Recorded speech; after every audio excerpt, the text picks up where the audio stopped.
to negotiate effectively.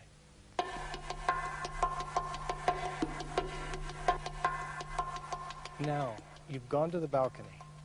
You've stepped to their side. In other words, we've dealt with the people aspect of the negotiation. Now we have to deal with the problem.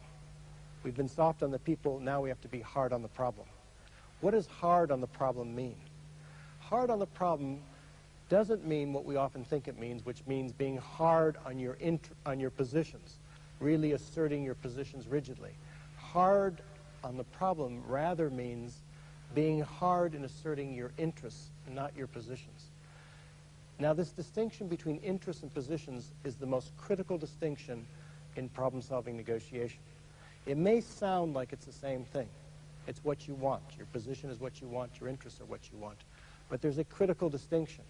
And maybe the best way to illustrate that distinction is with the example of the two sisters who were quarreling about an orange. They had an orange, and each sister wanted the orange. They had a big quarrel about it, and so finally in the end, they took a knife and they cut the orange in half so that each sister had half of an orange. Now, one sister took her half, peeled it, and used the peel for baking a cake. The other sister took her half, peeled it, and ate the fruit. So they ended up with a half a peel for one and a half a fruit from the other, when they might very well, if they had looked behind the position of the orange for what were the underlying interests in cooking and in eating, they might very well have ended up with a whole peel for one and a whole fruit for the other. And that's often, in that simple example, that's what we often do in negotiation, is we end up dividing the orange and ending up with less than what we might otherwise have ended up with. That's the importance of always focusing behind positions, what people say they want. Positions are their demands. It's the money, it's the numbers, it's the quota. Always focusing behind the positions for what actually are the underlying interests, which are people's concerns, their needs, their desires, their aspirations, their fears.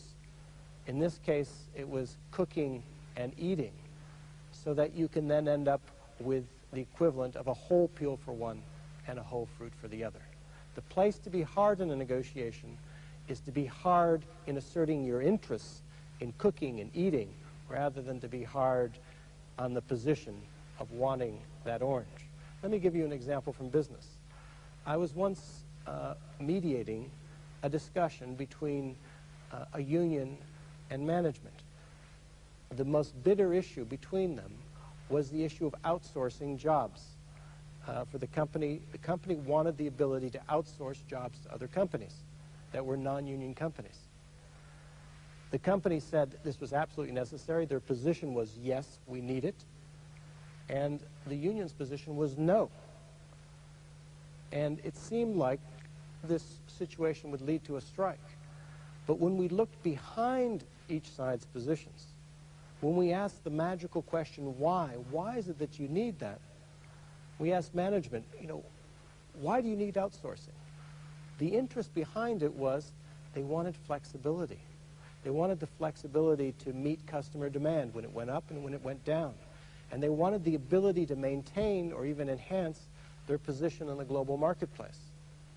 When we asked the union why they didn't want outsourcing, why that was their position, they said their interest was security.